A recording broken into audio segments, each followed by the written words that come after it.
right now, um, Microsoft is just happily paying millions of dollars in premium markups for AI hardware, deliberately avoiding the industry standard. Yeah. And meanwhile, you've got Meta, one of the most cash-rich corporations in human history, right? And they're practically giving away 80% of their shiny new data centers to Wall Street. Which is wild. So today, for everyone listening, we are following the money.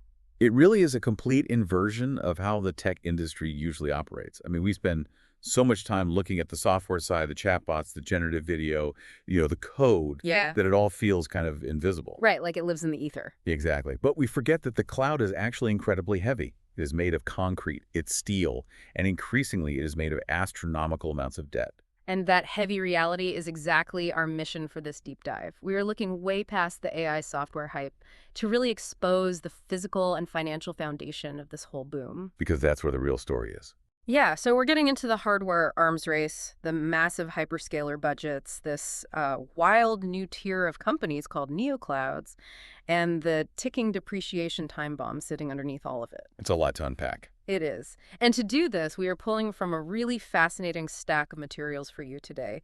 We're weaving together official tech specs, some deep dive financial blogs, industry newsletters, and some incredibly blunt analyst webinar notes. Oh, and don't forget the Reddit threads. Right, yes. The raw, unfiltered market sentiment straight from Reddit's daily stock discussions. Which is always entertaining. Oh. But, by connecting the dots between those dense hardware specs and the raw financial realities, a very, very different picture of the AI boom emerges. Totally. We're essentially watching an unprecedented economic restructuring. Yeah. The sheer scale of capital required to keep this brewing is fundamentally rewriting the rules of technology infrastructure. So let's start from the ground up, right at the literal foundation, the hardware. I mean, if you're building a massive AI factory, you need to fill it with brains. And right now, there is just a brutal arms race between AMD and NVIDIA.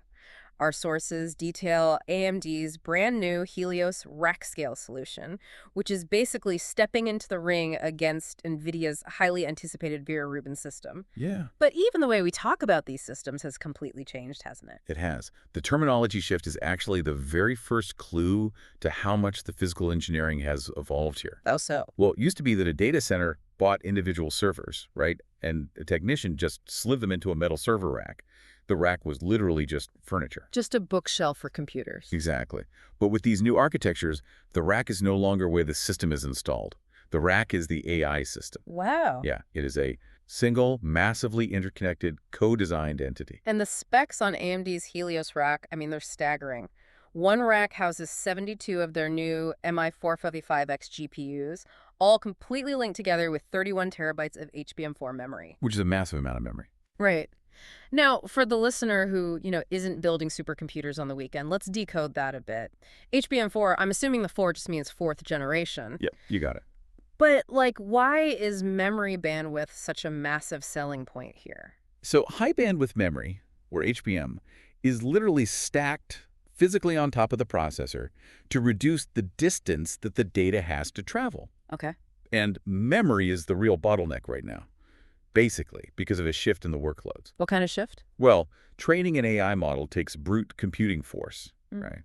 But once the model is trained, you have to run what's called inference. Which is when I actually ask ChatGPT a question and it answers. Exactly. That's the model answering your prompt or an AI agent executing a multi-step task.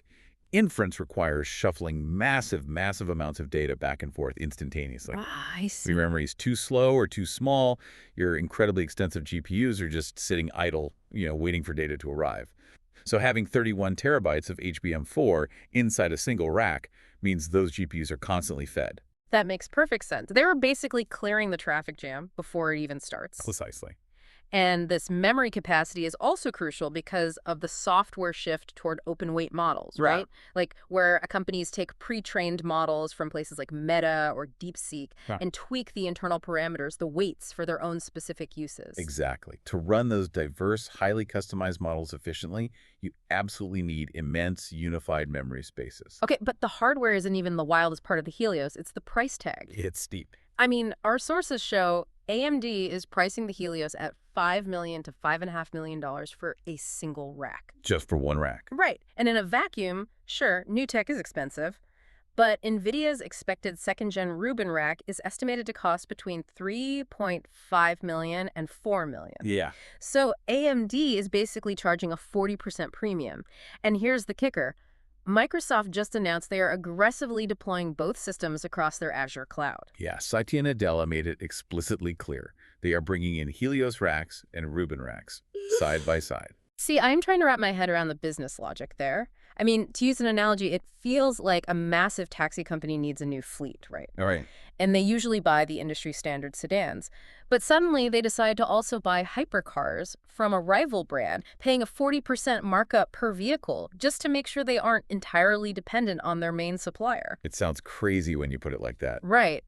How does Microsoft justify to its shareholders that it's burning millions of extra dollars per rack just to avoid vendor lock-in with NVIDIA? Well, because the economic reality of AI right now is completely defined by compute scarcity. Honestly, compute is the new oil. The new oil. Yeah. Having dual suppliers isn't a luxury for Microsoft. It is a vital strategic necessity. Microsoft wants Azure to be the ultimate model-agnostic platform. So they want to host everything. Exactly. They want you running OpenAI models, DeepSeek models, Moonshots, Kimi K3, whatever you want, they host it. But to be truly neutral and flexible on the software side, you have to be resilient on the hardware side. Okay, that tracks. If NVIDIA hits a supply chain snag or, they just hike prices again, and Azure is 100% dependent on them, Microsoft loses its edge. So paying a 40% premium on a $5 million rack seems absurd on a spreadsheet today. But in a race where the winner effectively becomes the operating system for the future economy, paying for supply chain resilience is just cheap insurance. Okay, supply chain insurance, I get that. But, and this is a big but, if a single rack is $5 million and you need tens of thousands of them, It adds up. the math scales into the stratosphere so fast it honestly makes my head spin. Which pushes us into the second major theme from our sources. Who on earth is actually footing the bill for all this? That is the trillion-dollar question, literally. Literally, we are looking at numbers that honestly feel made up. The U.S. hyperscalers, so Microsoft, Meta, Amazon, Alphabet, they are projected to invest almost $3 trillion in capital expenditures, or Capex, by 2029. And that $3 trillion figure really requires a moment of pause. We are talking about infrastructure spending that rivals the GDP of major sovereign nations. It's unbelievable. To bring that down to just the present year, Microsoft is projecting their Capex to hit around $175 billion. Meta has revised theirs upward to between $125 billion and $145 billion. I'm looking at this bombshell deal that just went down, and it perfectly illustrates how that money is moving. Meta and BlackRock, the massive investment firm, just announced a $14 billion joint venture. Yeah, this is huge news. They are building a 1-gigawatt AI data center in El Paso, Texas. That's supposed to come online in 2028. But BlackRock is taking an 80% ownership stake. Right. They're putting up $4.9 billion in cash and raising $12.5 billion in bonds. Meta only retains 20% and actually walks away with a $1 billion cash distribution. The sheer scale of that facility is immense. Yeah. I mean, let's just clarify what 1 gigawatt actually means physically. A single gigawatt is enough electricity to power roughly 750,000 homes. Oh my God. You are essentially building a medium-sized city's worth of power consumption into one concrete box. Just for servers. Just for servers. Hell, hey. And that $14 billion price tag, our analyst notes point out, that only covers the shell. Wait, what? Yeah. That is just the land, the physical building, the industrial cooling systems, and the power substations. No computers. No computers. Once you actually sell it with those $5 million compute racks, the all-in cost for a 1-gigawatt center balloons to $35 to $50 billion. The GPUs alone are about 39% of that cost. Wait, I need to stop you there because the math is literally hurting my head. It's a lot. Meta prints cash. They are one of the most profitable advertising engines on the planet. Why on earth are they giving up 80% of their own infrastructure to BlackRock? It seems counterintuitive, I know. Why not just finance the $14 billion themselves and own the asset outright? That feels completely backward for a tech giant. It feels backward until you look at the sheer density of the risk. Okay. This deal marks a massive paradigm shift. Wall Street is quietly becoming the primary financier of the physical AI race. The capital requirements for a single $50 billion facility are so gargantuan that even a trillion-dollar titan like Meta starts to flinch at holding all that construction and financial risk on its own balance sheet. Wow. So they are essentially renting their own custom-built house. In a way, yes. Hmm. By partnering with BlackRock, Meta offloads the messy realities of construction, permitting and high-interest financing to institutional investors. Because that's what BlackRock does best. Exactly. BlackRock's core competency is raising capital, issuing bonds, and managing infrastructure risk. Meta just signs a rock-solid long-term lease to use the facility once it's humming. Right. This structure allows Meta to move incredibly fast, locking in future compute capacity without entirely destroying their free cash flow today. That is wild. Wall Street acting as the landlord for the AI revolution. It really is. But, okay, if the trillion-dollar hyperscalers are feeling the pinch and need BlackRock to bail them out on the real estate, what does that mean for the startups? It gets really complicated for them. Because our sources highlight a massive ecosystem of smaller companies trying to build AI infrastructure. This brings us to the neoclouds. Right. Neoclouds are specialized, boutique cloud providers. Unlike, say, Amazon Web Services, which offers thousands of different IT solutions, neoclouds are built almost entirely for one purpose: renting out raw AI compute, specifically GPUs. Okay. And the financial blog from our sources breaks this sector down beautifully into a 3 orbits framework. It categorizes them based on their scale, their financial risk, and how they are structured. Let's run through these orbits for everyone listening because the contrast here is just stark. Sure. We start in low orbit with a company called CoreWeave. They're huge. They're operating at true hyperscaler scale, boasting a $99.4 billion revenue backlog. Which is massive. But to secure that future revenue, they are carrying roughly $25 billion in debt.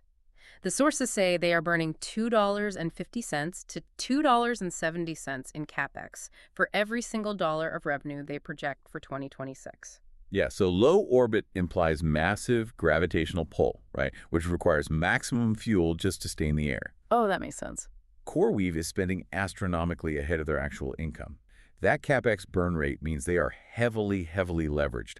They are borrowing billions to buy racks today, betting that their massive backlog of customer contracts will eventually pay it off. Right. Remember, they don't have Meta's balance sheet. They're borrowing at private market interest rates, which are significantly higher. Okay, so then we shift to the transfer orbit, and this features a company called Unchanged. Yes. They are literally transferring their entire business model. They started as an industrial Bitcoin miner, and now they are pivoting hard into AI compute. And they somehow managed to land a $9.7 billion contract with Microsoft. Which is wild. But iron represents a very clever yet super risky arbitrage play. How so? Well, what is the hardest thing to get in AI right now? It's not just the chips, it's the power agreements. Oh. Bitcoin miners already possess massive grid-connected power facilities. Iron is trying to repurpose that scarce power infrastructure away from crypto and toward AI. Okay, so they have the electricity ready to go. Right. Their AI revenue today is a tiny fraction of their business, but that Microsoft contract serves as like a golden ticket to secure institutional financing for the transition. And finally, we have High Orbit. This is Nebius. They are a full-stack AI cloud. Yes. Unlike CoreWeave, Nebius actually has a clean balance sheet. They recently posted positive adjusted EBITDA of $129.5 million. Which is rare in this space. Right, and just for the listener, adjusted EBITDA is basically a company's raw operating cash flow before you factor in the accounting magic like taxes and interest. So they have minimal net debt and just locked in a $27 billion deal with Meta. But because their books look so clean, their stock is priced for absolute perfection. They're trading at a forward price-to-earnings ratio of over 240. Yeah, a 4 PE of 240 means investors are literally willing to pay $240 today for every $1 of profit they expect Nebius to make next year. That is insane. It is a wildly demanding valuation. The market rewards them because Nebius offers a full software stack along with the hardware, which yields much better profit margins than just renting bare metal chips. Right. But when you are priced that highly, any tiny operational stumble will cause the stock to just crater. And speaking of operational stumbles, This is the single statistic from the sources that absolutely floored me. I think I know which one you're going to say. Across all three of these neoclouds, the activation rates are abysmal. Yes. The activation rate is the percentage of their contracted power that is actually plugged in, live, and making money. CoreWeave has nearly $100 billion in backlog, but their activation rate is only about 29%. Nebius is hovering at 5 to 6%. Iron is at a tiny 4%. The disparity between what is contracted and what is active is really the central illusion of the current market. Hold on, an activation rate of 4%. That means 96% of what they sold doesn't physically exist yet. Yep. Are they basically pre-selling millions of VIP tickets to a theme park, taking the money, but they haven't even poured the concrete for the roller coasters yet? That is exactly what is happening. Investors are valuing these companies based on the glossy architectural renderings of the theme park, completely ignoring the logistical nightmare of actually building it. Why are those activation rates so low, though? It all comes down to physical bottlenecks. Yeah. You can buy the GPUs, sure, but you can't plug them in without an industrial transformer. Okay. And right now, the wait time to buy a large power transformer is pushing 3 to 4 years. 3 to 4 years. Yeah, the manufacturer simply cannot source the massive copper coils fast enough. So you have billions of dollars of high-tech silicon sitting in warehouses waiting on a copper coil. Exactly. Add in multi-year permitting delays with local governments and local power grids that will literally melt if you try to pull a sudden gigawatt of power from them without a massive substation upgrade. Wow. Demand for AI compute might be infinite, but physical reality has very hard limits. Every single month a deployment is delayed because of a missing transformer is a month of zero revenue. All while the heavy interest payments on their massive debt loads just keep ticking. Okay, that paints a really grim picture. We have massive physical scale, we have billions in Wall Street debt, and we have severely delayed deployments. Yep. But what happens if the core asset powering all of this, the actual GPUs themselves, loses its value before those theme park gates ever open? This is the underlying structural vulnerability of the entire industry. It's what financial analysts are calling the trillion-dollar depreciation time bomb. Let's set the stage for this. According to the analyst's webinar notes, Dr. Michael Burry, the investor who famously predicted the 2008 subprime mortgage crisis, is aggressively shorting Palantir and NVIDIA. Right. His core thesis is that GPUs are incredibly short-lived assets. Like, if you lay a fiber optic cable under the ocean or build a railroad, it lasts for decades. But a GPU has a functional shelf life of maybe 5 years. At best. NVIDIA is pumping out new, vastly superior chips on a 1-year product cadence.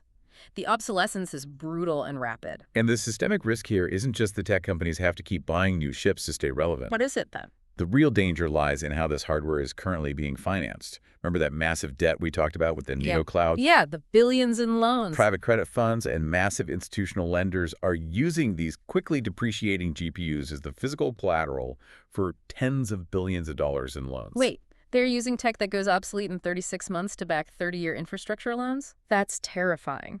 To combat this rapid depreciation on paper, our sources show the tech giants are engaging in some highly creative accounting maneuvers. Oh, absolutely. Microsoft recently announced they are extending the estimated useful life of their data center equipment from 15 years to 25 years.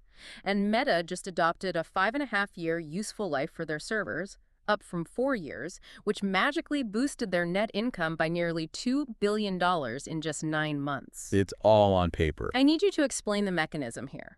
How does changing a timeline on a spreadsheet create $2 billion out of thin air? Okay, think of depreciation like slicing a massive, terribly expensive pizza. Okay, I'm with you. Say your AI factory costs $50 billion. You can't just take a $50 billion loss on your books in year 1.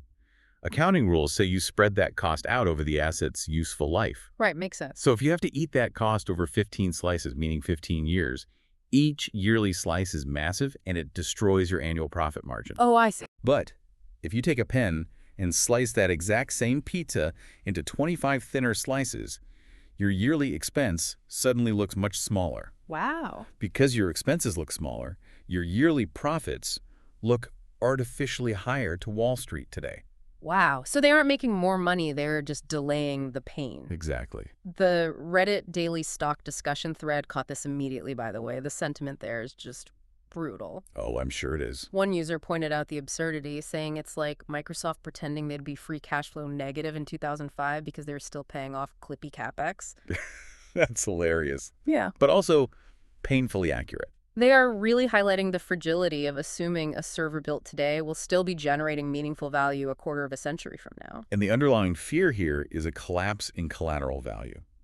These private credit loans have loan-to-value covenants. Meaning what, exactly? Meaning if the collateral, so the aging GPUs plummets in value faster than the loans are paid off, the lenders can demand their money back immediately. Oh, wow. Yeah. If you have a neocloud with a 5% activation rate, they're burning cash, carrying billions in debt at 9% interest, and suddenly their collateral is deemed worthless because a new chip came out. That is a highly combustible financial mix. It really has echoes of the subprime crisis, where the underlying asset simply couldn't support the financial derivative built on top of it. Okay, let's pull all of this together for you, the listener, because we've covered incredible ground today. We really have. We started by looking at how Microsoft is strategically overpaying for $5 million AMD Helios racks just to ensure they aren't held hostage by NVIDIA's supply chain. Right. We walked through the sheer brute force economics of $3 trillion in hyperscaler Capex, which is forcing giants like Meta to offload 80% of their new 1 gigawatt data centers to Wall Street firms like BlackRock. Wall Street landlords? Exactly. We explored the deeply indebted world of the neoclouds, operating with massive backlogs but terrifyingly low single-digit activation rates because they are stuck waiting on power grid logistics. Waiting on those copper coils. Yeah. And finally, we unpacked the depreciation time bomb, where massive loans are secured by rapidly aging silicon, propped up by accounting tricks extending asset lifespans into basically fantasy territory. It really is the most ambitious infrastructure build-out in human history, but the financial scaffolding holding it up is remarkably fragile. It really is. And if we connect everything we've unpacked today, it raises a deeply provocative question for you to consider on your own. Oh, what's that? Throughout this entire boom, the core assumption driving these trillions of dollars in spending is that AI software will perpetually require vastly more raw compute power to improve. Right, that'll just keep getting hungrier. But what if the software engineers actually win? What do you mean by win? Optimization. What if the algorithms become incredibly efficient? Oh. What if a breakthrough in software design means future AI models require only a fraction of the raw hardware power to operate? I see where you're going with this. Right. If demand for compute suddenly drops because the code gets smarter, what happens to the trillions of dollars in debt secured by all this massive, power-hungry 50 million a rack hardware?